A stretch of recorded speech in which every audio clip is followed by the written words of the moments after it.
Hello friends, welcome to பட்டு சமையல். இன்றைக்கி அடுப்பாங்கரையில் இட்லிக்கு கத்திரிக்காய் கடையால் தான் நம்ம செய்ய போகிறோம். அதற்கு கத்திரிக்காயும் தக்காளியும் சம அளவு எடுத்துக்கலாம். காரத்துக்கு தகுந்த மாதிரி பச்சை மிளகாய், 1 டீஸ்பூன் மஞ்சள்தூள், ஒரு 10 அளவுக்கு சின்ன வெங்காயம், தேவையான அளவு உப்பு, ஒரு பெருங்காய கட்டி சின்ன பீஸு எல்லாத்தையும் சேர்த்து குக்கரை மூடி 4 விசில் மிதமான சூட்டில் வச்சு எடுத்துக்கலாம். இப்போ எல்லாமே வெந்துடுச்சு. கத்திரிக்காய் வெங்காயத்தெல்லாம் வதக்கிட்டு வேணாலும் அதில் சேர்த்துக்கலாம்.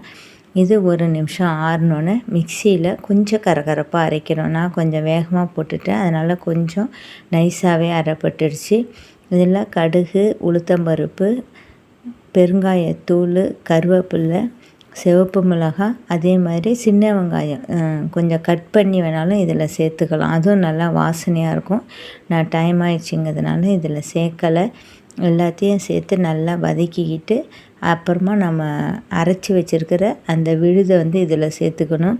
இதில் பச்சை மிளகாய் போட்டிருக்கிறதுனால லேசாக அந்த காரம் தெரியும். பச்சை மிளகாய் டேஸ்ட்டு வேண்டியில்லை அப்படின்னா பச்சை மிளகாயை சேர்த்து அரைக்காமல் தனியாக எடுத்துக்கிட்டு இதோடு இங்கே சேர்த்துக்கலாம். அவ்வளோதான். இது 1 நிமிஷம் கொதித்தோன்னா கொத்தமல்லி தழை தூவிட வேண்டியது தான்.